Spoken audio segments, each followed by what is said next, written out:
La lengua aplicada a los medios, una introducción, la lengua española aplicada a los medios discursivos.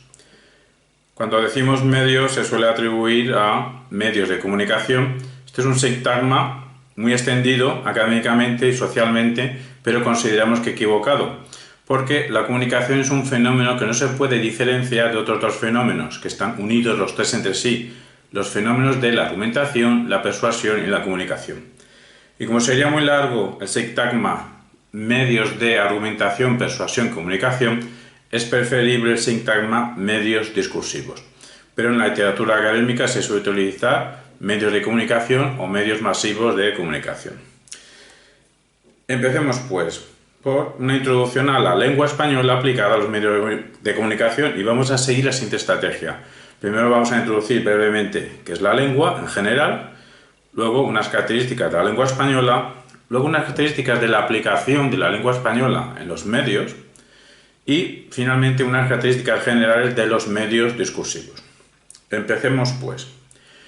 Cualquier estudio de cualquier lengua aplicada a los medios donde se comunican masivamente argumentaciones persuasivas, esto es, los medios discursivos, pertenece a las áreas de conocimiento de la ciencia del lenguaje, en concreto a la disciplina de la lingüística pragmática, pero también pertenece a la disciplina o área de conocimiento de la antropología. Es decir, que no podemos perder de vista el carácter lingüístico, el carácter antropológico que tiene que ver con el lenguaje, con el ser humano, con todo lo que tenga que ver con los medios discursivos. Y por lo mismo tampoco podemos perder de vista el carácter de pensamiento estratégico que está implicado en estas consideraciones.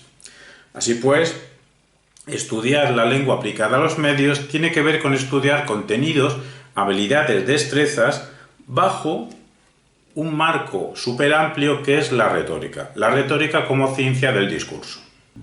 Y cuando he dicho aplicación de la lengua en los medios discursivos, cuando se estudia es a partir de la lengua española, pues también estaremos haciendo un estudio en filología hispánica. Por cierto, la lengua española es una de las más habladas en el mundo y en estado de crecimiento. Es decir, que también nos estaríamos moviendo en la órbita del hispanismo, en las coordenadas de la hispanidad, en el sentido de estudiar las aportaciones que la civilización hispánica está hecho al mundo. En este sentido, podemos decir que un estudio de lengua española aplicada a los medios discursivos, sería un entrelazamiento entre filología hispánica, lingüística pragmática, antropología, pensamiento estratégico y todo bajo el marco amplio de la retórica. De la retórica como ciencia del discurso, porque en nuestra construcción con los otros de conocimientos sobre las cosas, sobre los estados mentales, sobre entidades abstractas, será muchas cosas, pero no puede dejar de ser una construcción lingüística. De ahí que indagar sobre los aspectos estratégicos, pero también sintácticos, semánticos, pragmáticos, proporciona una sólida base para cualquier actividad cultural humanística. Y es que quien aspire a argumentar, persuadir, comunicar de forma oral, pero también de forma escrita, de una forma eficaz en español, pues necesita dominar la lengua española. Dicho dominio no se adquiere ni en un segundo, ni en un año, ni siquiera en toda una vida, aunque claro está, sí se puede obtener un grado alto de dominio de la lengua española, sí que se puede obtener un grado digno de ser escuchado y de ser leído. Por eso, todo estudio del español aplicado a los medios ya es exitoso si el alumnado adquiere el compromiso serio y firme de perfeccionar siempre su uso del español. El alumnado y la docencia, los docentes, todos tenemos que tener el compromiso de cultivar el idioma español. Bueno, me estoy refiriendo a los hablantes de español. De imponerse el imperativo categórico de debo cultivar la lengua española. Si lo cumplimos día tras día, en pocas décadas sí que obtendremos un uso más que respetable del idioma español. ¿Pero a qué disciplinas científicas tenemos que acudir para dicho estudio? Pues todo estudio que se precie de la lengua española aplicada a los medios discursivos debe incorporar aspectos técnicos y cognitivos, es decir, de conocimiento, procedentes de la investigación de vanguardia, o sea, de la investigación más avanzada en teoría de la argumentación, teoría de la persuasión, teoría de la comunicación, en pensamiento de estrategias discursivas, en análisis del discurso, en gramática del español, en estética en general y teoría de los medios discursivos en particular.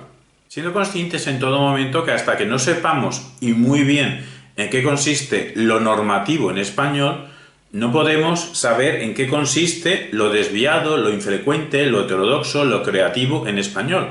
Primero conozcamos qué es lo normativo en lengua española y así podemos saber qué es lo desviado de dicha norma de la lengua española. Así pues, un estudio de la lengua española aplicada a los medios discursivos, basado en la investigación de vanguardia, nos proporciona un bagaje suficientemente alto para sostener evaluaciones bien fundamentadas en datos pertinentes acerca de los problemas de nuestro tiempo, las dificultades que nos atraviesan y los retos que nos rodean. Todo ello con una tonalidad analítica, crítica y dialógica. Es decir, debemos saber examinar los rasgos importantes de un problema, debemos saber qué cuestiones son dignas de mantenerse y qué cuestiones son dignas de cambiarse, y todo ello en conversación, atendiendo distintas voces a favor de algo y distintas voces en contra de algo. Es decir, sabiendo examinar con rigor, espíritu cuestionador y atendiendo varias voces relevantes en más de una posición. Lengua española aplicada a los medios discursivos, y nos vamos a centrar ahora en la palabra lengua y no vamos a hacer una aproximación histórica total de la lingüística, sino que simplemente nos vamos a basar en uno de esos textos fundantes, en un clásico de la lingüística, el curso de Lingüística General, dictado en 3 cursos, en 3 temporadas académicas, entre 1906 y 1911, en la Universidad de Ginebra, por Ferdinand de Saussure, nacido en 1857 y fallecido en 1913, uno de los constructores de la ciencia del lenguaje a principios del siglo XX, pero que no nos olvidemos que Saussure no es el principal constructor de la ciencia del lenguaje. En España también tenemos al filósofo español Ángel Amor Ruibal, nacido en 1869 y 1930, que de forma paralela y en época parecida a la de Saussure, incluso antes, Ángel Amor Ruibal en 1904 y 1905 publicó Los problemas fundamentales de la filología comparada, y ya en 1900 había publicado un artículo con el nombre de Estudios sobre la ciencia del lenguaje. Todo esto lo que queremos decir que Saussure es muy relevante, pero también lo fue en su momento Ángel Amor Ruibal. Pero nos vamos a centrar en Saussure. El curso de Lingüística General es un sistema filológico de hondura filosófica que recibe la influencia de Hegel. Hegel era el pensador más relevante, o al menos de mayor implantación en el siglo XIX y principios del siglo XX en Europa, y está la cuestión de si Saussure era idealista o no era idealista. Hombre, con Mazzucchelli podemos sostener que Saussure sí que tenía un tono idealista, a menos por su afirmación de que antes de que exista un lenguaje, la mente no es más que una masa amorfa e indistinta. Además, Saussure no concebía los conceptos importantes del lenguaje con independencia de la mente y de la lengua, e incluso ubica los signos lingüísticos en el interior de la mente. Aunque Aldo Mazzucchelli también nos dice que para Saussure la relación de significante y significado es arbitraria, como si los objetos pudiesen identificarse al margen del lenguaje. Todo esto simplemente para preguntarnos si Saussure es idealista, si en Saussure podemos decir que había un materialismo lingüístico físico. Bueno, estamos señalando que Saussure sí tenía un punto idealista, pero para Saussure el lenguaje sí es algo físico, además de algo fisiológico, psíquico, individual y social. Repetimos que una de las 3 características para delimitar el pensamiento de Saussure, que él denominó semiología, pues es cierta influencia, cierta tonalidad idealista, cierta influencia de Hegel. El segundo aspecto importante es su afán clarificador, su afán de clarificar el lenguaje a través de analogías para hacerse entender, su voluntad de hacerse comprender. Y pues hacía muchas analogías, sobre todo con la cuestión del ajedrez. Comparaba el sistema abstracto del lenguaje con el sistema abstracto del ajedrez, que ambos dos tienen una serie de reglas que hay que conocer para poder desarrollar una partida o para poder hacer frases con sentido que te entiendan los demás. Todo esto unido al afán de Saussure de hacer distinciones conceptuales. Bueno, distinciones conceptuales que algunos conceptos de su curso de Lingüística General podríamos decir que son oscuros o permanecen oscuros para nosotros. Lo que pasa es que hay que decir que esto no es un libro que él redactó para ser publicado. Estos son apuntes de clase de alumnos de Saussure. Repetimos que los 3 puntos para entender a Saussure. Uno es cierta tonalidad idealista. Segundo, su afán clarificador, eso respecto a la forma, y respecto al contenido, pues su elucidación, su aclarar, que quiere aclarar la relación entre lenguaje-pensamiento, o de una forma más extensa, lenguaje-pensamiento-mundo. Es decir, que si de las tres características que definen la concepción analítica de la filosofía, una es el antiidealismo, el antihegelianismo o el materialismo, esta no la tendría, la segunda la claridad formal y la tercera un contenido que tenga que ver con reflexionar sobre la dependencia entre relación o qué relación hay entre el lenguaje, pensamiento y mundo, pues al menos podríamos calificar a Saussure de analítico en 2/3 partes, en un 66%. Y si estudiamos a Saussure y cuanto menos idealista o extremadamente idealista nos parezca, pues entonces podemos decir que más analítico filosófico nos parecerá. Nos parecerá la semiología de Saussure.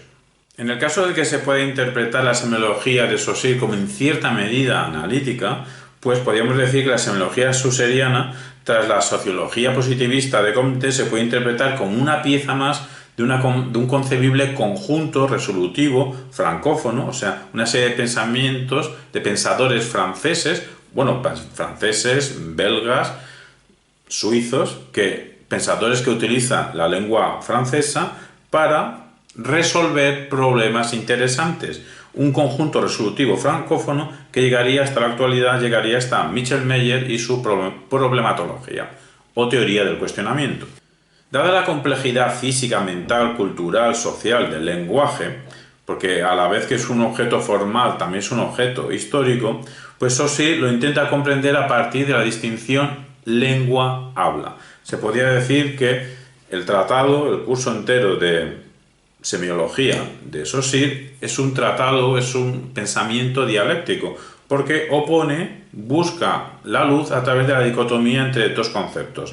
Distinción lengua-habla. Lengua. Pues la lengua sería un objeto social, pero no exclusivamente. De ahí que sea una institución social y a la vez un sistema gramatical, existiendo virtualmente en cada cerebro. Por otro lado, habla también sería un objeto lingüístico, pero un objeto individual. Mientras lengua es un objeto social, no exclusivamente social, el habla es un objeto individual. También no estrictamente individual, porque lo social influye. Pues en el cerebro de cada individuo se hallan las acuñaciones depositadas históricamente. Lengua y habla. Habla lo individual. Habla sería el uso individual del sistema y lengua sería ese sistema de expresiones convencionales usadas por una comunidad históricamente situada. Así pues, la semiología de Saussure sería un pensamiento dialéctico que se desarrolla a través de varias dicotomías, aparte de la de lengua-habla, pues también la de reglas-leyes, oralidad-escritura y también la de análisis subjetivo, análisis objetivo. Y otra dicotomía sería la de diacronía-sincronía. Diacronía sería el recorrido histórico hacia una lingüística dinámica.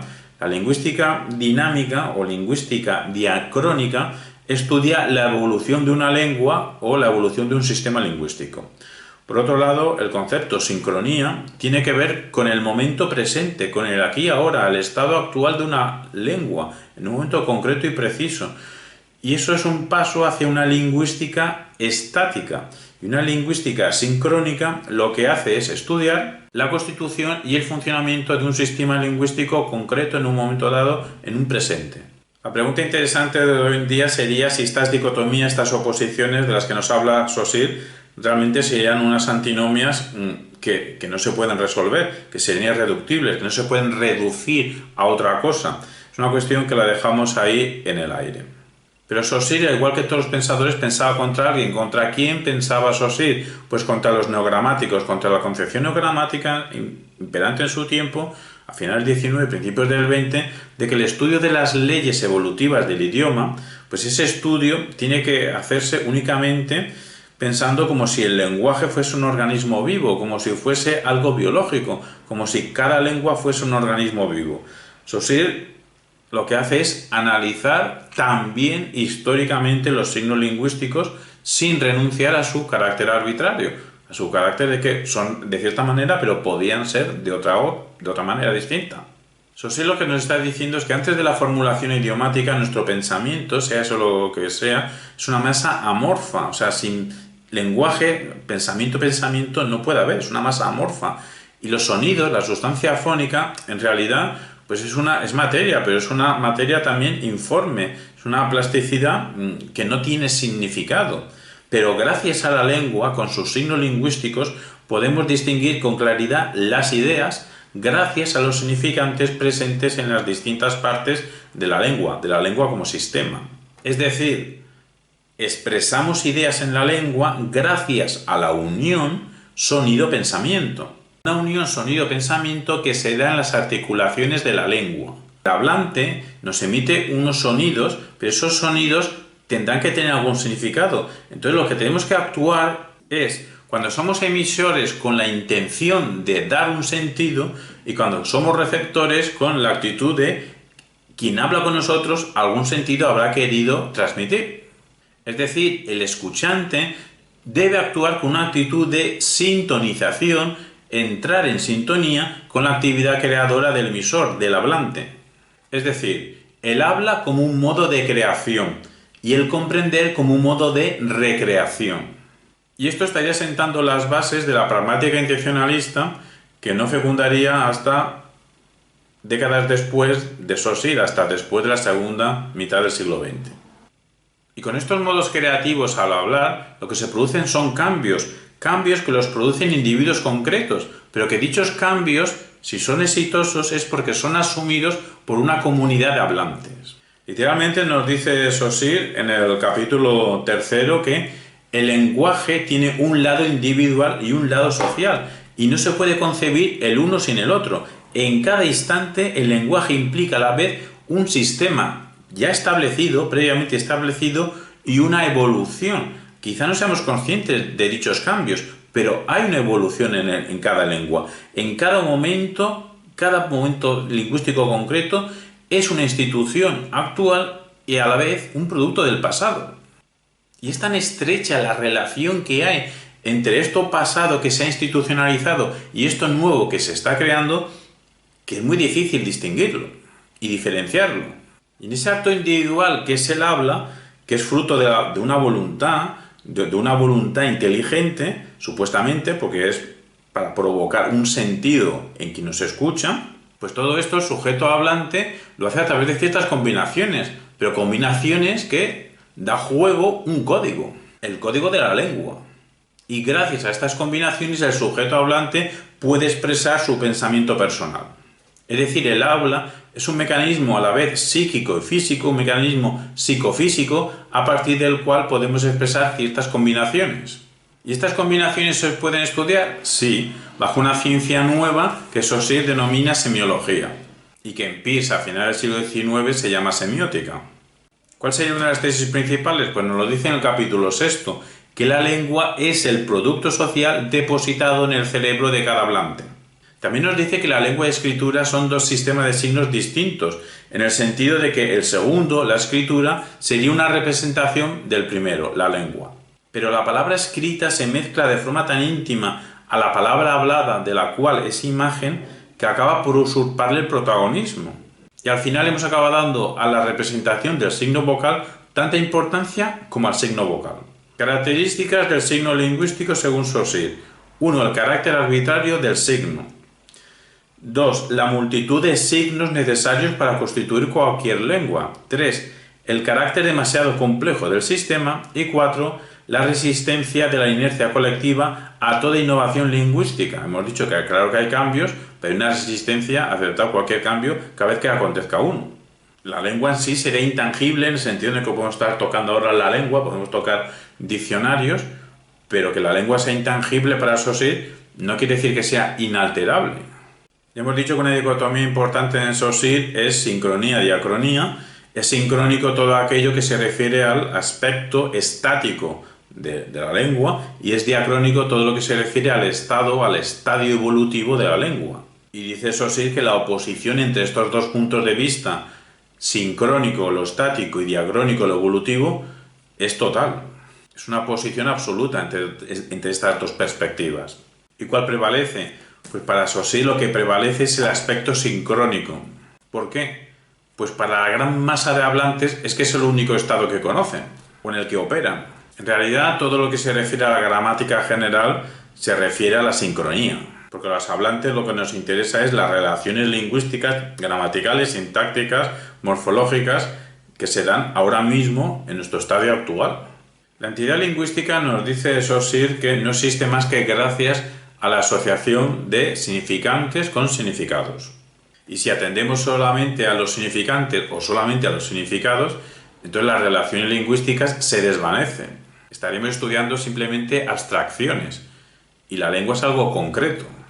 Tan concreto y tan útil que nos dice Saussure que sin la ayuda de los signos es que seríamos incapaces de detectar las ideas, de distinguir unas ideas de otras de una forma clara. ¿Y todo esto cómo se consigue? Pues a través de la sociedad. Es un hecho social que solamente la comunidad en su conjunto puede crear un sistema lingüístico. El individuo puede crear innovaciones, cambios que se perpetuarán si la comunidad de hablantes lo acepta. Pero el individuo no crea el sistema lingüístico entero, el sistema lingüístico entero lo crea la comunidad. Porque hay cambio, hay evolución, es que la inmovilidad absoluta es imposible, no existe, no se da, todas partes de la lengua están cambiando. Y nada entra en la lengua sin antes haber sido ensayado en el habla. Es decir, repetimos, todos los fenómenos lingüísticos que acaban fijándose temporalmente, pero no de forma definitiva para siempre, en la lengua, se han originado, han tenido su raíz en la esfera del habla, en la esfera individual del habla. Y también nos dice Saussure que cada pueblo cree en la superioridad de su idioma. Pues por eso nos vamos ya al idioma español. No vamos a hablar en qué medida es superior o inferior a otros, pero vamos a hablar de la lengua española. Unas características generales de la lengua española aplicada a los medios discursivos, pero la lengua española. La RAE, la Real Academia Española, considera como válidos tanto el término español como castellano, y tanto los sintagmas lengua castellana como lengua española o idioma español. Aunque aconseja español o lengua española o idioma español. La inclusión de lengua castellana en la Constitución, eso obedece a características, a motivaciones más bien ideológicas, a motivos más bien políticos que no filológicos. Desde el punto de vista diacrónico, la actual lengua española procede de la medieval lengua castellana, que a su vez procede del latín hablado, por lo que es una lengua romance. En el tránsito del castellano al español, el español, incorpora también términos del resto de lenguas ibéricas, lengua de otros territorios europeos, americanos y africanos. Actualmente con el sintagma lengua castellana muchos se refieren al sintagma lengua española, un uso que la RAE acepta, aunque la RAE recomienda lengua española. Pero si vamos a la realidad, estrictamente a qué nos estamos refiriendo con el sintagma lengua castellana, pues nos estaríamos refiriendo a dos cosas. Una, o bien nos estamos refiriendo a la variedad de la lengua española hablada en nuestro presente en Castilla, o bien nos estaríamos refiriendo a la lengua medieval de la Corona de Castilla. Y es que denominar hoy castellano al español sería como denominar hoy toscano al italiano. La confusión ideológica procede de que el adjetivo español puede tener una connotación lingüística, pero también puede tener una connotación política en el sentido de relativo al Estado español. Aunque esta ambivalencia no la evitamos si preferimos el uso del sintagma lengua española al término español, quedando claro que todas las lenguas habladas en el Estado español y todas las lenguas originadas en el Estado español, pues todas esas lenguas son españolas en el sentido político de español. Vayamos ya a características generales de la lengua española. Es la segunda lengua del mundo por el número de hablantes nativos, en torno a 500 millones y estamos hablando desde ya octubre de 2021. Supuestamente más del 6% de la población mundial, tras el chino mandarín.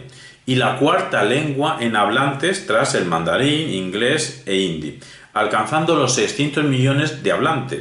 Es la tercera lengua en comunicación internacional tras el inglés y el francés. Asimismo, la tercera más utilizada para la producción de información en medios de comunicación. Mientras muchas lenguas decrecen en hablantes, la lengua española no deja de crecer. El país con más hablantes de español es México y el segundo Estados Unidos. Se estima que hay más de 300.000 hablantes de ladino o judeo-español, principalmente en Israel, pero también en Estados Unidos. Los tres pilares para estudiar la lengua española serían ortografía, diccionario y gramática. Ortografía de la lengua española, por siglas OLE, Diccionario de la lengua española, por siglas DRAE, Diccionario panhispánico de dudas, DPD, y Nueva gramática de la lengua española, NGLE.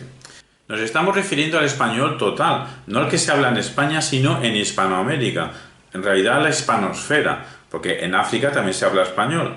Y a este idioma podemos acercarnos a través del libro del español correcto, Claves para hablar y escribir bien español de Instituto Cervantes y Libro de estilo de la lengua española según la norma panhispánica de Real Academia Española.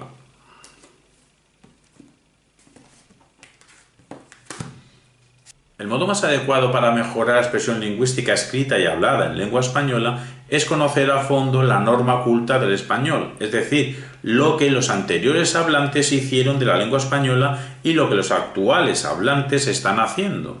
Y como una lengua será lo que los hablantes hagamos de ella, los actuales hispanohablantes tenemos una responsabilidad institucional y colectiva respecto al futuro del idioma español. Nos estamos refiriendo a una responsabilidad lingüística panhispánica y recordamos lo que nos explica la RAE, que la norma panhispánica tiene un carácter policéntrico, es decir, porque mientras unas construcciones gramaticales son comunes a todos los hispanohablantes, otras se limitan a una determinada comunidad o a una época, siendo unas construcciones gramaticales propias del discurso formal y otras están restringidas al habla coloquial. También la RAE nos comenta lo que ya nos decía Saussure en general, que la lengua española evoluciona y cambia cada día, y conforme avanza el siglo XXI se viene comprobando una relajación de la expresión oral en las intervenciones públicas y el crecimiento del uso del español en los mecanismos de mensajería, de telefonía y en las redes sociales. Todo esto nos hace preguntarnos si también hay una relajación en la escritura de la lengua española. Hoy los hablantes nos beneficiamos de las épocas en las que los hablantes enriquecieron la lengua española. ¿Estamos en un periodo enriquecedor o empobrecedor de la lengua española? ¿Enriquecedor como en los siglos de oro o empobrecedor como en el último cuarto del siglo XIX? ¿Tiene razón la RAE en su edición de 2018 del libro de estilo cuando afirma lo siguiente? El descuido generalizado en el uso por las jóvenes generaciones de la lengua española ha llevado a calificarlo como paupérrimo y zarrapastoso. Bueno, nosotros decimos que también los adultos destrozamos el idioma. Quizás deberíamos acudir a la neurociencia para que nos expliquen de qué manera se empobrecen nuestras conexiones neuronales, con uso cada vez más simple de los registros lingüísticos recibidos y producidos. No pasa nada por desconectar de nuestros problemas cotidianos sumergiéndonos en la vulgaridad y en la simpleza. Además, es que moverse solo entre exquisiteces literarias, quizás, no lo sé, pues a lo mejor sería agotador o sería empalagoso. El problema viene cuando única y exclusivamente nuestro cerebro opera entre mensajes simples, reduccionistas y mucho peor, si están mal construidos. Pues entonces nuestra mente se vuelve simple reduccionista, con dificultad para expresarse. Y lo que sí es fácil es la polarización simplista, todo esto promovido por algunos algoritmos de algunas redes sociales. Es decir, nuestra mente se vuelve incapaz de entender complejidades. He ahí la relevancia de esforzarse por aumentar las variables lingüísticas con las que contactamos, nos relacionamos. Nuestro propio compromiso con la docencia nos obliga a alentar a los hispanohablantes hacia el compromiso con el idioma español, en el sentido de que deberíamos esforzarnos en aumentar y mejorar nuestra capacidad de construcción de pensamiento riguroso y de creación de expresiones dignas de ser escuchadas si son orales y dignas de ser leídas si son escritas. Y ello pasa por educación filológica hispánica. El imperativo filológico que proponemos es el cuidado de la palabra, el cultivo del discurso. Apoyándonos en el libro de estilo de la lengua española según la norma panhispánica de la RAE, vamos a exponer muy pocas cuestiones gramaticales generales. Una, porque es susceptible de polémica, y habrá tiempo de debatir, respecto al género masculino-femenino. Nos recuerda el libro de estilo que en español el género masculino por ser el no marcado, puede abarcar el femenino en ciertos contextos. Es decir, que el masculino puede emplearse para referirse a seres de ambos sexos. Desde un punto de vista lingüístico no hay razón para pensar que este género gramatical, el masculino, excluye a las mujeres. Aunque como digo es una cuestión social susceptible de ser debatida. Un hablante de español pues tendrá que estar al corriente, no vamos ahora a dar una explicación concreta, pero simplemente enunciar que un hablante de español tendrá que estar al corriente de las peculiaridades del número, de los diminutivos, de los superlativos, de la conjugación de los verbos, del complemento directo, del fenómeno del queísmo, de queísmo, deísmo, de los pronombres, de la concordancia entre sujeto y verbo, asimismo de la concordancia de nombres, adjetivos y otros elementos, de las peculiaridades de los adverbios, los artículos, los relativos, las conjunciones, la negación, el alfabeto español, que actualmente se considera que está compuesto por 27 letras. Y ahora nos vamos a detener simplemente, muy brevemente, en algunas expresiones con grafías problemáticas, por lo que solemos ver en redes sociales. Una distinción entre ver separado y haber todo junto. La primera es la combinación de más el verbo ver con v, y la segunda es el infinitivo haber con h y con b, que se aplica en construcciones en las que tiene que intervenir o aparecer el infinitivo haber. Pasamos ahora a las distinciones entre por qué todo junto, por qué separado con tilde y por qué todo junto con tilde. ¿Por qué todo junto? Cuando este elemento introduce una causa. ¿Por qué separado? Cuando esta secuencia introduce un segmento que no expresa causa.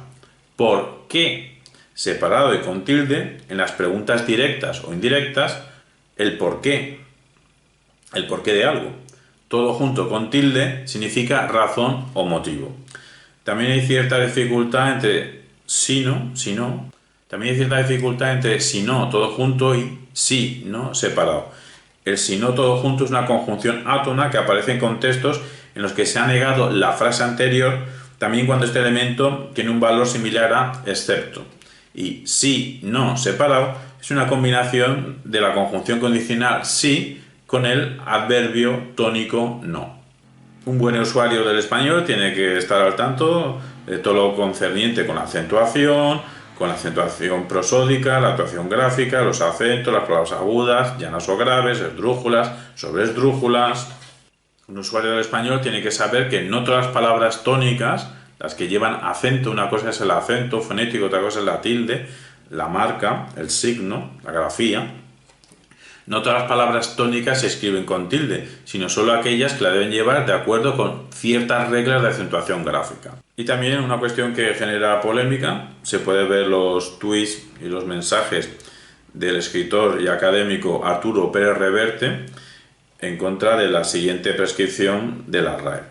A pesar de que por tradición se han venido tildando el adverbio solo y los pronombres demostrativos este, ese y aquel, y la polémica de Pérez Reverte, si no me confundo, es respecto a que ya no hace falta, es que se recomienda no acentuar el adverbio solo, pues la tilde en estos elementos, el adverbio solo y los pronombres demostrativos este y ese y aquel, la tilde no estaba justificada en su momento. Cuando se ponía tilde, según la RAE, no había ninguna justificación, porque en realidad no se estaba poniendo una forma tónica a una forma átona.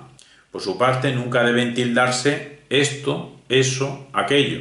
Formas que siempre funcionan como pronombre. La lengua española aplicada a los medios discursivos. Aplicada, nos vamos a centrar en aplicada. Y lo vamos a hacer a través de María Victoria Romero Gualda, a través de su libro El español en los medios de comunicación de 1993. Un libro breve en extensión, pero excepcional en contenido. Nos explica ya desde el principio que hay una oposición entre los sintagmas lenguaje periodístico y español en los medios de comunicación. El lenguaje periodístico sería el lenguaje propio, usado o creado por los periodistas, aparecido en los periódicos y en otros medios de comunicación, que contribuye a que el periodismo sea una actividad profesional con unas características propias. En cambio, el español en los medios de comunicación pues simplemente sería cierta técnica histórica del lenguaje en lengua española, tal como aparece en los medios de comunicación. Es decir, para entenderlo, ¿cuál sería el conjunto más grande? ¿Lenguaje periodístico o español los medios de comunicación? En lenguaje periodístico, en este sintagma, en este conjunto, estaría incluido el español en los medios de comunicación. El español usado en las ya no tan novedosas tecnologías de difusión colectiva, cuya última aparición son las redes sociales, no es una variedad marginal de la lengua española empleada solamente por un sector de la población. Actualmente, y hablamos desde octubre de 2021, el español usado por los actuales redactores digitales es el que todos utilizamos. Pues si no es accesible, no llega. Saltamos a otra notificación. Lo que sí nos explica María Victoria Romero Gualda en su texto de 1993 es que la variedad lingüística periodística es la que más influye en el hablante común. El español en los medios de comunicación hace referencia a los medios escritos, pero también al medio radiofónico y a los medios audiovisuales. Y en el siglo XXI añadimos nosotros que a la televisión del siglo XX pues se han sumado los distintos canales de vídeo hechos por cualquiera, a lo que habría que añadir también a finales del XX y en todo el siglo XXI ese medio escrito, auditivo, visual y audiovisual que es Internet.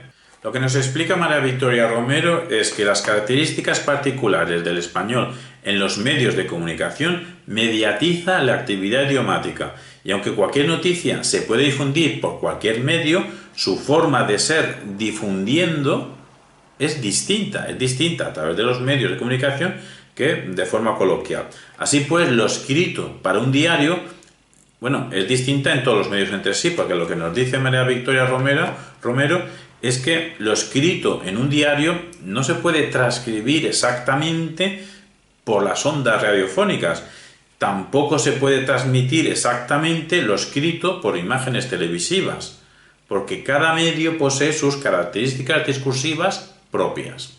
Nuestra recomendación para la creatividad discursiva en cualquier medio escrito, radiofónico, audiovisual, televisivo o internautico es seguir el consejo de María Victoria Romero, el siguiente: en cualquier medio de comunicación, nosotros preferimos decir medio discursivo, en cualquier medio de comunicación es absolutamente imprescindible buscar la claridad y deben unirse a ella la precisión y la sencillez.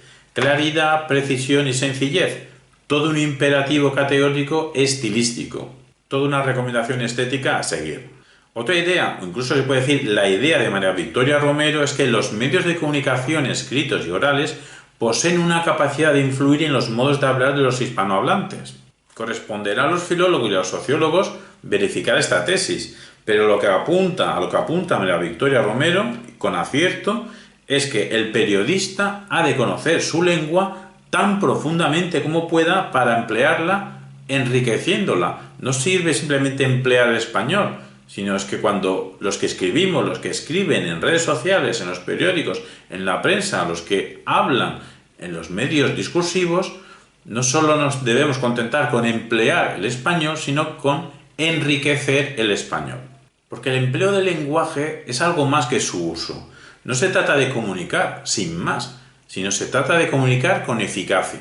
Y es que quien emplea el lenguaje crea significación. Así pues, los periodistas, los informadores, por cualquier medio de comunicación, son difusores y propiciadores de ciertos usos lingüísticos. Hablantes de calidad exige productores y emisores de calidad. De esta manera, en todo uso que el periodista hace del idioma, debería estar ejerciendo de maestro. Los periodistas tienen la responsabilidad de usar bien el idioma.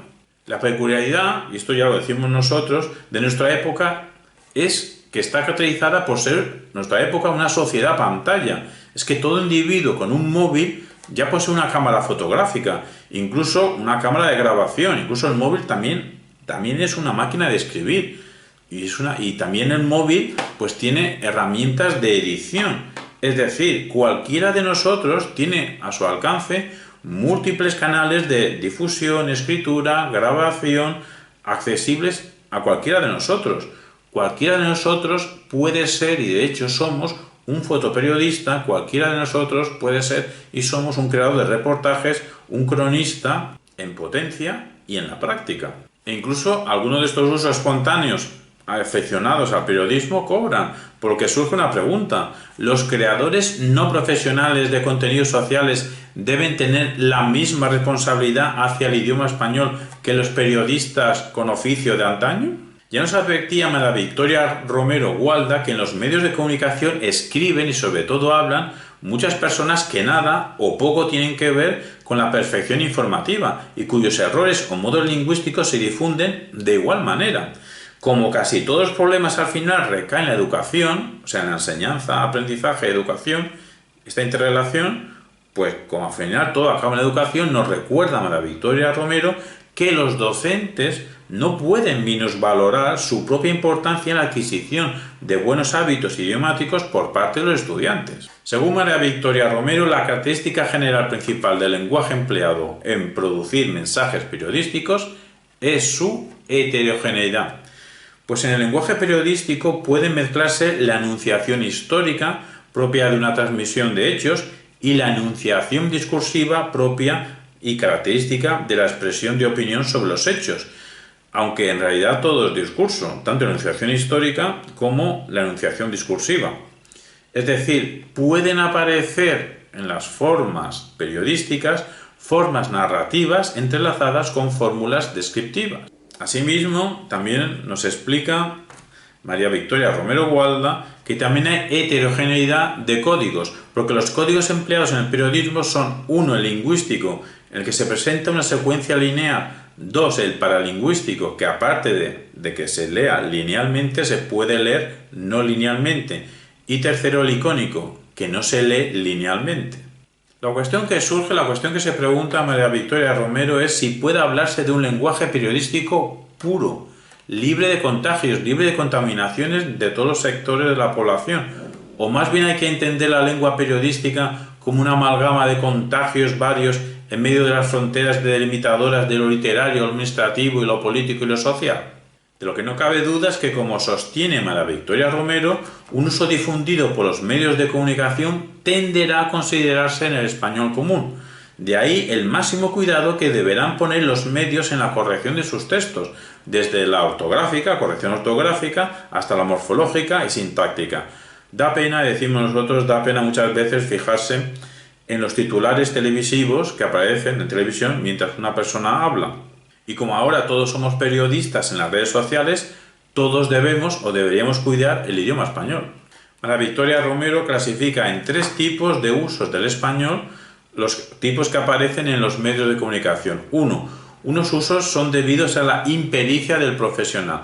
2. Otros usos se dan como propios del español periodístico. Y ahí está Lázaro Cárter con sus obras para recordarnos los usos incorrectos o innecesarios en el lenguaje periodístico. Y 3. Usos debidos a la voluntad de estilo del escritor periodista, que son los que deberían conformar claramente el lenguaje periodístico. ¿Y cuáles son los rasgos nacidos de la voluntad de estilo por parte de escritores periodistas? Pues serían los siguientes según María Victoria Romero. Una sintaxis peculiar, porque el escritor periodista quiere que quien le lea sepa que ese texto se reconozca como texto periodístico.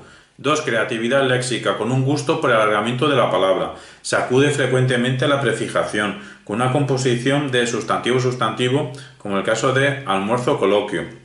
Asimismo, aparición de siglas. En resumidas cuentas, según María Victoria Romero, el informador crea significación y ha de cumplir correcta y justamente con su deber profesional. Nos vamos a centrar ahora en la lengua española aplicada a los medios discursivos y nos vamos a centrar en los medios discursivos. Nos vamos a centrar en Umberto Eco, Apocalípticos e integrados. Umberto Eco fue un italiano de 1932 a 2016, artífice de la semiótica humanística, y nos vamos a basar también en Jesús Martín Barbero, fallecido este verano de 2021. Empecemos pues con Umberto Eco, Apocalípticos e integrados. Umberto Eco en Apocalípticos e integrados, apocalípticos e integrados ¿respecto a qué? Respecto a la cultura de masas, porque por un lado hace una dicotomía, hace una oposición entre la anticultura, porque para algunos se estaría cayendo ya de una forma irrecuperable hacia algo que no es cultura o no es alta cultura, que es baja cultura, o peor, mucho peor, es anticultura, pero por otro lado habría una versión optimista, una generalización del marco cultural, que la cultura de masas lo que hace es abrir, extender el concepto cultura. Pero ¿a qué nos estamos refiriendo con cultura de masas? Pues con a cuestiones, a fenómenos como la novela policíaca, los cómics, la televisión, la cultura popular, el lenguaje masificado de publicidad y muchos sectores, muchas revistas, es decir, piezas entretenidas, piezas para entretenerse, lo que conforma la baja cultura. Si decimos baja cultura, es que esto es en contraposición con otro sintagma que es alta cultura. ¿Qué sería alta cultura? Bueno, pues quizá cosas como la ópera, la música clásica, quizás para algunos alta cultura sea la filosofía. La pregunta que se hace Umberto Eco es, ¿pueden situarse Platón y Elvis Presley al mismo nivel?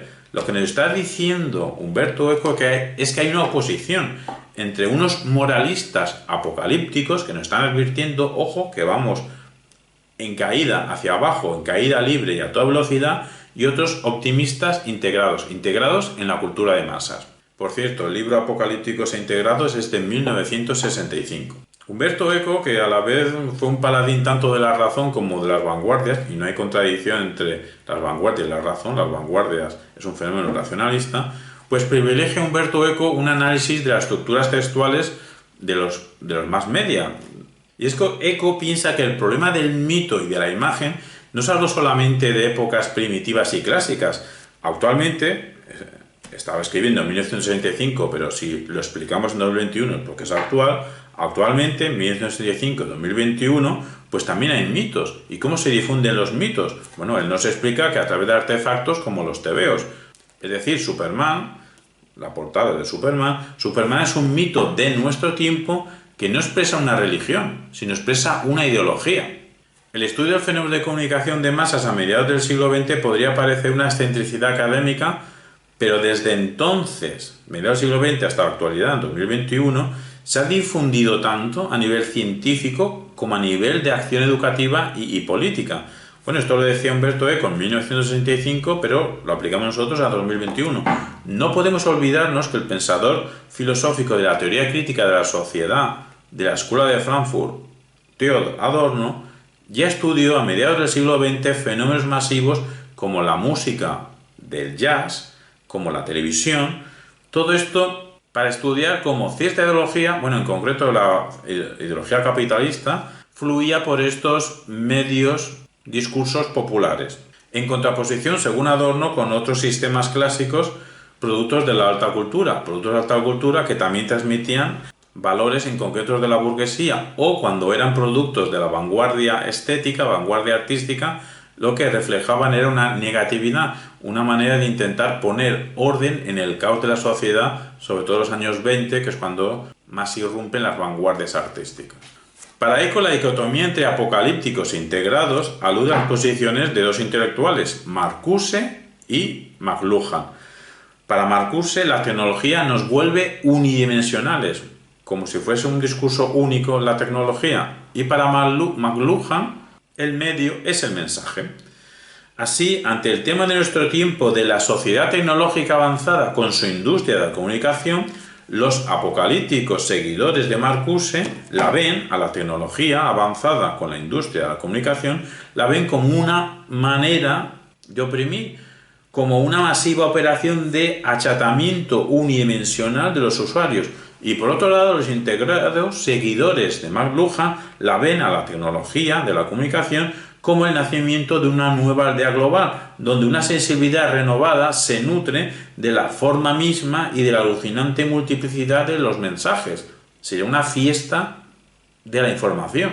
Y todo esto de Marcuse y McLuhan es a mediados del siglo XX, es antes de la era de Internet. Internet, una entidad que ha polarizado, quizá en desigual número, a la población también entre pesimistas y optimistas respecto a Internet. Por su parte, en 1965, la hipótesis de Eco es que un aumento cuantitativo de la información, sea la que sea, pero un aumento de la información en cantidad, por desordenado y opresivo que parezca, dicho aumento, puede producir, no que necesariamente produzca, puede producir resultados imprevistos, resultados imprevisibles. Y esto es así porque todo aumento cultural produce resultados que van mucho más allá de las previsiones de los estrategas y de los estudiosos de la comunicación. Pues lo mismo podemos aplicar a Internet, más allá de que las grandes compañías tecnológicas, más allá de que algunos creadores de contenidos audiovisuales tengan estrategias de cómo influir en la sociedad, pues luego esas influencias cuajarán o no cuajarán o habrán otros resultados imprevistos. Humberto Eco nos explica que todo cuanto ha sucedido desde mayo de 1968 hasta hoy demuestra, bueno, esto lo dice en el prólogo del libro, un prólogo escrito posteriormente, todo cuanto ha sucedido desde mayo de 1968 hasta hoy demuestra que la civilización de las comunicaciones no produce necesariamente, y aquí el matiz es importante, necesariamente no produce ni el hombre unidimensional, que nos decía Marcuse, ni el salvaje felizmente alucinado de la nueva aldea global de la que nos hablaba McLuhan. Pero Eco nos previene, lo cual no debe inducirnos a abandonarnos al libre mercado de la comunicación, sino que debemos profundizar en sus mecanismos para luego explotar sus contradicciones a través de prácticas alternativas. Y algo muy parecido a través de prácticas alternativas nos explicará Jesús Martín Barbero. En 2021 podríamos preguntarnos, ¿se puede criticar el mundo enredado al margen del mundo enredado? Y en el caso de que no se pueda, por el simple hecho de criticar al mundo enredado usando las redes sociales, ¿estoy cayendo en una contradicción que anula mi propio discurso crítico? Para los que respondan afirmativamente, entonces, ¿no es posible criticar las redes sociales? A todo esto, ¿sabe dónde un servidor encuentra las mayores críticas de las redes sociales? ¿Dónde? En las propias redes sociales. Nos vamos ya al siguiente experto, a Jesús Martín Barbero, su libro de 1987, De los medios a las mediaciones, comunicación, cultura y hegemonía, cuyo principal mensaje es somos mestizaje, y sobre todo en la hispanosfera, que es el marco en el que operaba Jesús Martín Barbero. Nos constituye, a los hispanohablantes, pero a todos, una trama de modernidad y discontinuidades culturales, de formaciones sociales y estructuras del sentimiento, de memorias e imaginaciones, construcciones imaginarias que revuelven, él dice lo indígena, porque en su contexto hay indígenas, podríamos decir nosotros lo autóctono con lo rural, el folclore con lo popular y todo esto con lo masivo. La actividad intelectual de Martín Barbero es cambiar el lugar de las preguntas para hacer investigables los procesos de comunicación desde las mediaciones de los sujetos, lo que hacen los sujetos al recibir los mensajes que se producen en los medios llamados de comunicación. Es decir, hay que estudiar la articulación entre las prácticas de comunicación que acontecen en ciertos medios con luego lo que se acontece en ciertos movimientos sociales, acciones individuales, pero que luego al final cuajan en movimientos sociales. Martín Barbero nos explica que en los años 80 del 20, decimos nosotros, en el siglo XXI, existe un conflicto entre lo económico, que es global, y lo nacional, que es periférico a ciertos territorios. Así, en los años 80 del siglo XX, el pensamiento basado en Althusser, un filósofo posmoderno, pues investigaba la tecnología únicamente desde cierta dimensión, una dimensión instrumental, en cuanto a un aparato ideológico de la clase dominante y de su estado. Es decir, podríamos decir que Althusser podía ser un apocalíptico, alguien que veía un temor en la tecnología hacia esa globalización económica. Y a decir verdad, desde que Althusser escribía en los años 70-80, sí que ha habido un proceso de globalización. Lo que nos dice Jesús Martín Barbero es que Althusser y sus seguidores en los años 80 desconocían que las nuevas tecnologías sí podían ser muy nuevas, pero se presentaban con unas matrices culturales que entroncaban, enlazaban con modelos sociales y culturales previamente establecidos en lo popular. La tesis principal de Jesús Martín Barbero es que lo masivo no pudo acontecer, emerger, si previamente no hubiese acontecido en el siglo XIX y los anteriores, lo popular. Toda esta cuestión nos la podríamos plantear en 2021. O sea, la tecnología actual en 2021 nos oprime o nos libera, nos facilita la vida o nos la ocupa, nos ahorra tiempo o nos lo roba. Desde el 80 del 20 ya se apreciaba, nos dice Jesús Martín Barbero, ya se apreciaba que lo comunicativo lo atravesaba todo, todos los procesos laborales, todos los sistemas productivos, y ello a partir de una nueva idea de la información, en cuanto materia prima, la información, los datos, y ahora la ciencia nueva. ¿Cuál es la ciencia nueva en el siglo XXI? La ciencia de los datos. Pues ya en los años 80 se veía que la información en cuanto a materia prima de cualquier producción, eso configuraba una sociedad que se llamaba sociedad informatizada. También se le llama sociedad de la información.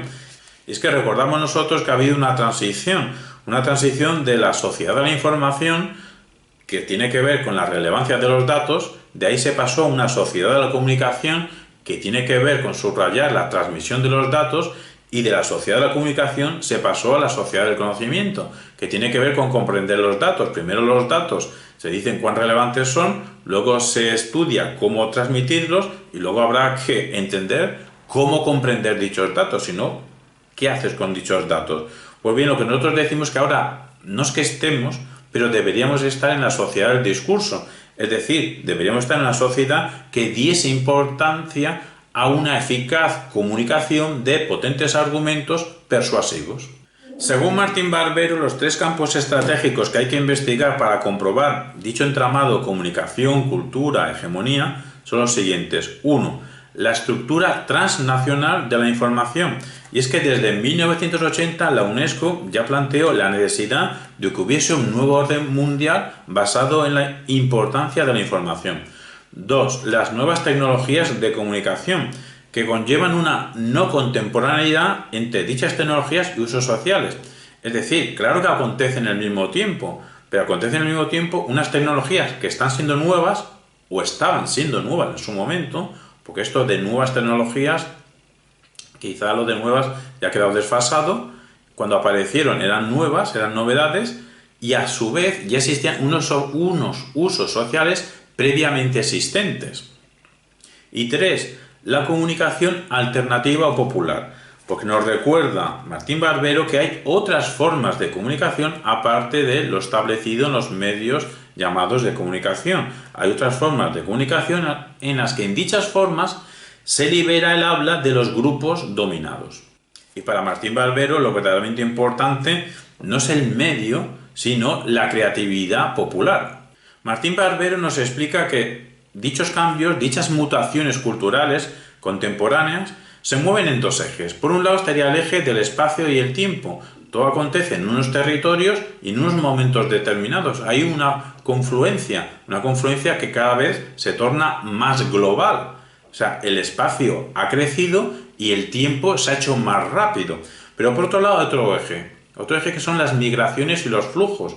Pero lo que nos está explicando Jesús Martín Barbero es que este fenómeno no es un fenómeno del siglo XXI, eso lo dice en sus conferencias, y cuando escribe en 1980, publicando en 1987, lo que nos dice que esto viene de antaño. Es que nos dice Martín Barbero que mientras que la mirada ilustrada legitimaba la destrucción del pasado como lastre y hacía de la novedad la fuente única de la legitimidad cultural, de ahí viene el culto a la novedad de la ilustración, pues décadas después, la mirada romántica ¿qué hace? Mirar al pasado para ver lo que dicha novedad ilustrada ha dejado sepultado, ha ninguneado, se ha olvidado, no ha mirado, pues eso que es obsoleto, pues es donde dirigía su atención la mirada romántica. Lo obsoleto en lenguas, músicas, objetos, relatos. Lo que pasa es que nos dice Martín Barbero que ya a principios del siglo XX, y esto lo detecta pensadores como Benjamin, pues que hay un agujero negro. Hay un agujero negro en que el tiempo queda como succionado, secuestrado, y lo que se experimenta es una especie de tiempo homogéneo, se experimenta un vacío. Así pues, en el siglo XX se vive a la vez, nos explica Martín Barbero, se vive a la vez una crisis de la moderna experiencia del tiempo y a la vez un boom de la memoria. Amnesia y memoria. Por un lado, vivimos en una sociedad cuyos objetos duran cada vez menos. Los móviles duran cada vez menos, las televisiones, los frigoríficos, los coches.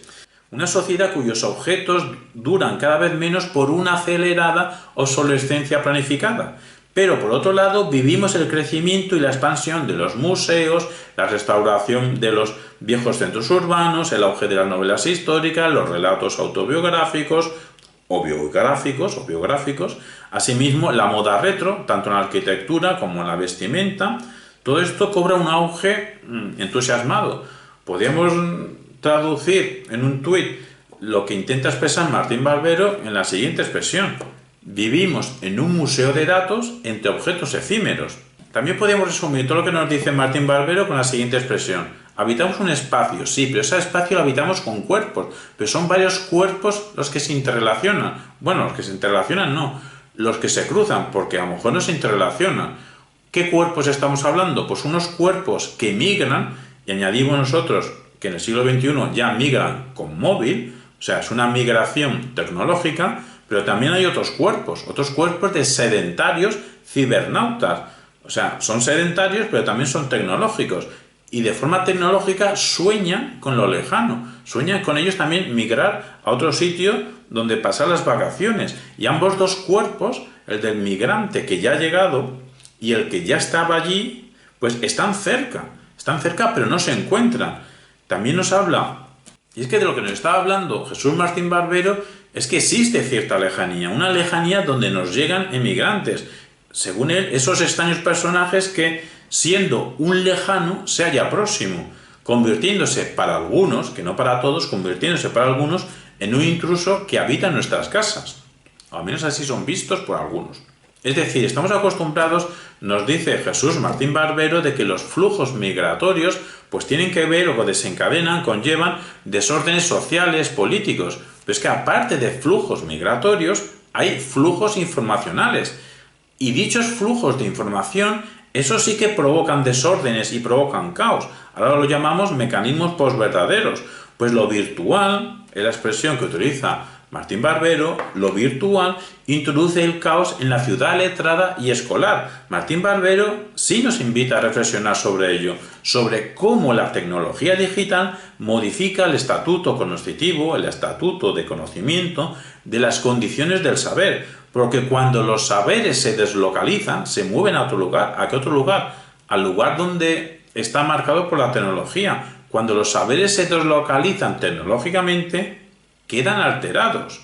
Cualquier cosa que tiene su ubicación de forma no tecnológica, la ponemos en el ámbito tecnológico, hay ahí una modificación. Sostiene Jesús Martín Barbero que lo que hoy necesitamos es pensar la emergencia de una razón comunicacional, cuyos dispositivos hacen que la sociedad devenga mercado. Y es que claro que la comunicación es muy importante, pero como se ha dicho anteriormente, para una globalización, para una extensión del mercado, de la actividad mercantil, de la actividad comercial. Entonces lo que nos está invitando Martín Barbero es pensar de qué manera lo comunicacional influye, decide, manipula, interviene para que el mercado tenga hegemonía en la sociedad.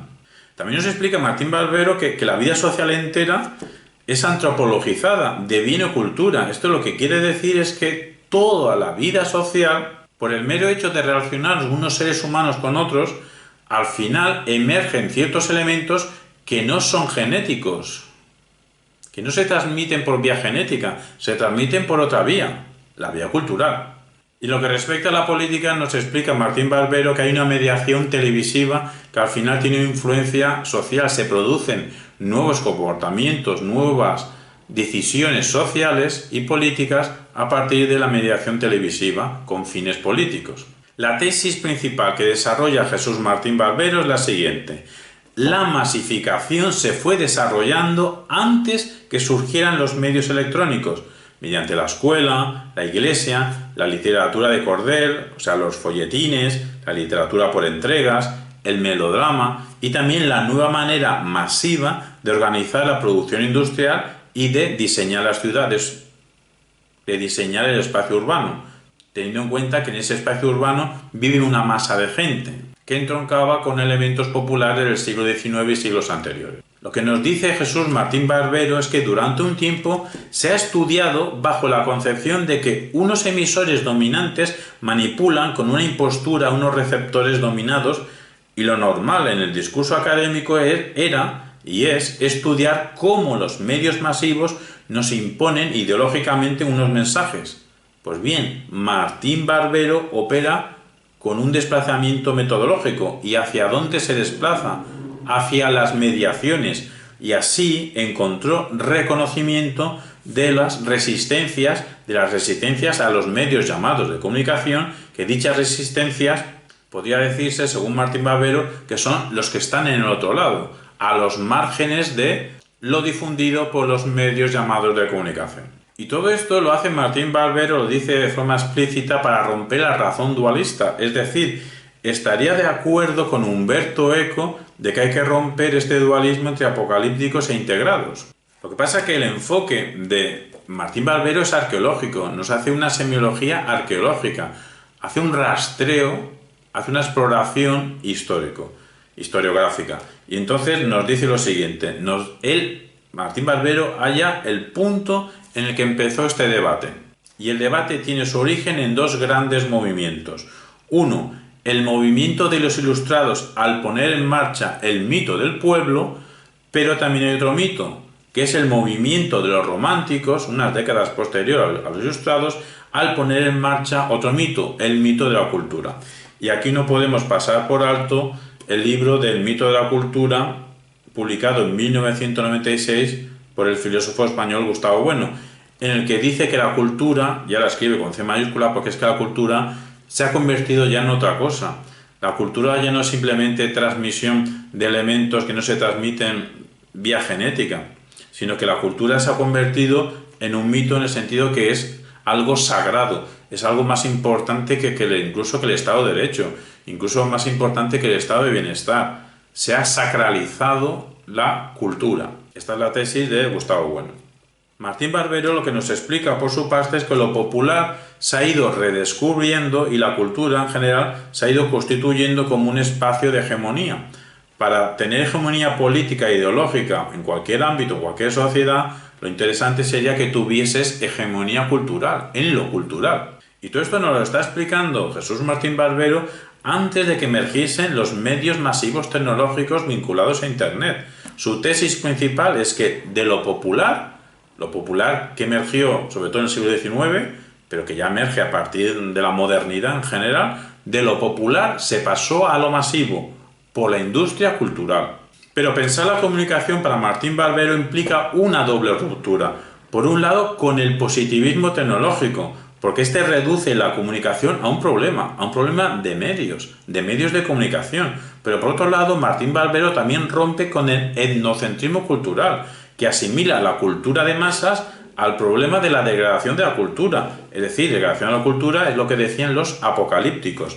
Si los medios masivos de comunicación han sido posible, es porque en el siglo XIX la cultura se ha convertido en un espacio estratégico, según Martín Barbero, una reconciliación de las clases sociales, como si allí fuese un espacio donde se reabsorben las diferencias. Sin duda un papel fundamental, nos recuerda Martín Barbero, es el que ejerce Estados Unidos en el siglo XX, cuando la economía norteamericana hace una confluencia entre tres libertades: la libertad de información, la libertad de empresa y la libertad de comercio. Bueno, la empresa de comercio podemos decir que es la misma, libertad de información y libertad económica, erigiéndose el estilo de vida norteamericano en paradigma de una cultura que se presenta como progreso, se presenta como modernidad. ¿Pero a través de qué? ¿Cómo consigue eso? A través de la producción cultural, que se ofrece al mercado mundial como cultura de masa, a través de los cómics y a través de Hollywood y a través de las películas y a través de una cantidad de objetos culturales.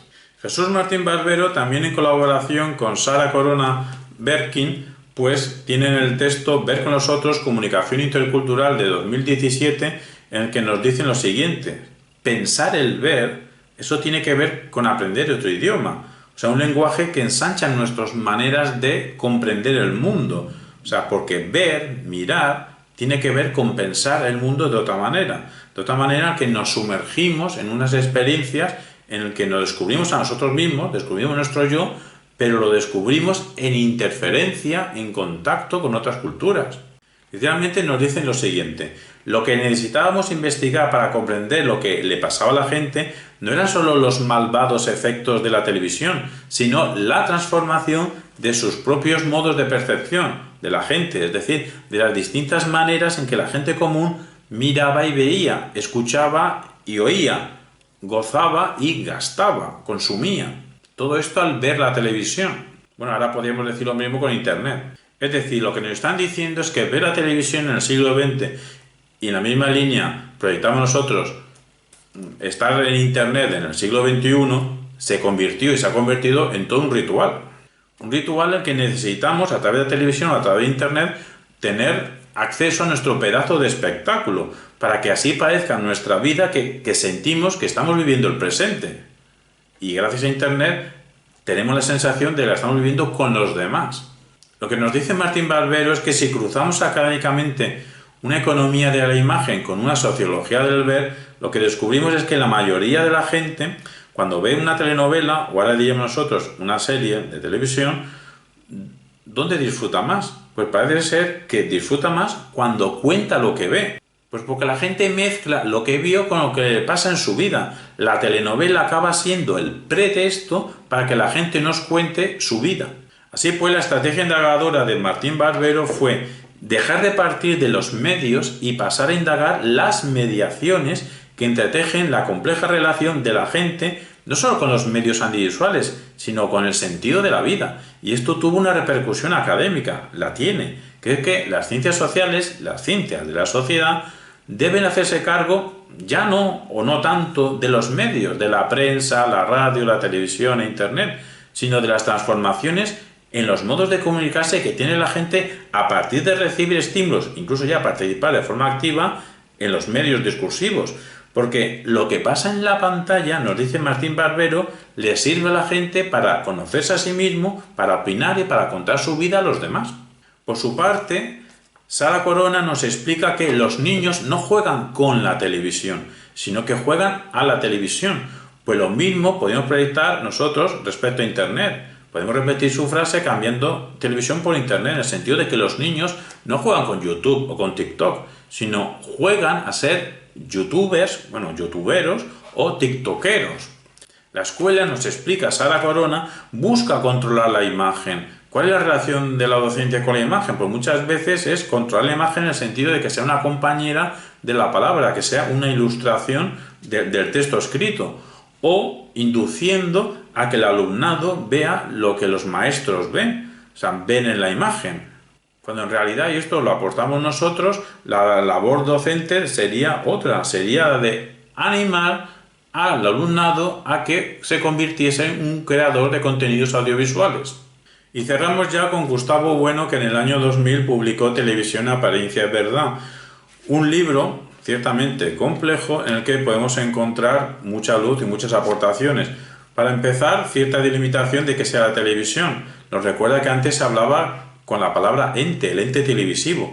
Ya no hablamos así, pero en el siglo XX se hablaba de la televisión como el ente televisivo. ¿Y qué es el ente televisivo, según Gustavo Bueno? Un sistema, lo pone entre comillas, un sistema, una relación de ideas coherentes, supuestamente, entre sí, un sistema constituido por un núcleo tecnológico y un cuerpo institucional que se mantienen entre sí en constante interacción. ¿Qué quiere decir esto? Que la televisión implica, por un lado, tecnología, pero por otro lado también sociedad, unos factores que se van institucionalizando, se van haciendo unas reglas, unas normas, unos comportamientos a partir de una relación mutua entre lo tecnológico y lo social. Al final así hay un conjunto que se va desarrollando. ¿Y cómo se va desarrollando? Pues a través de un entrelazamiento entre, por un lado, la estructura, que sería básicamente lo tecnológico, y una estructura que tiene que tener un contenido, y ahí donde aparece lo social, lo institucional. Pero ambas dos cosas, la estructura tecnológica y el contenido social, pues tiene que ver con la verdad, tiene que ver con la apariencia. Y verdad y apariencia son ideas filosóficas. Así nos explica Gustavo Bueno que, sin tener que concluir como McLuhan de que el mensaje es el medio, exactamente en la página 17 nos dice que no hace falta concluir que el mensaje es el medio. Es suficiente con constatar que el medio lleva inscrito en su estructura el mensaje explícito del contenido.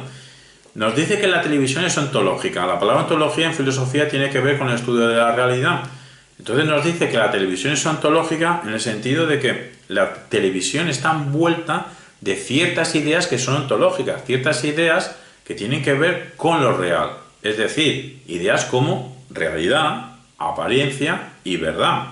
Bueno, clasifica de una forma dialéctica basada en la oposición las apariencias falaces y apariencias veraces.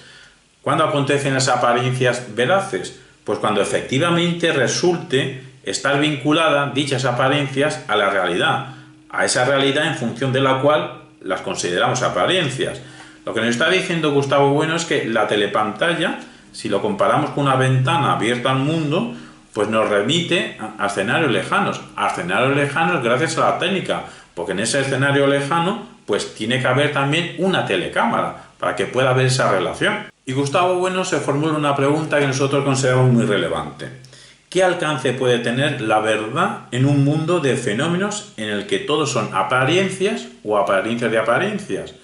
Pues esa pregunta la trastocamos ahora en el siglo XXI de la siguiente manera. ¿Qué alcance puede tener la verdad en un mundo pleno de mecanismos y dispositivos posverdaderos en el que todo parece que sean apariencias o apariencias de apariencias? Y con esto cerramos ya esta introducción a la lengua española aplicada a los medios discursivos, un estudio que tiene que ver con cuestiones filológicas, con cuestiones sociales, con cuestiones gramaticales, con cuestiones filosóficas y con cuestiones de plena actualidad.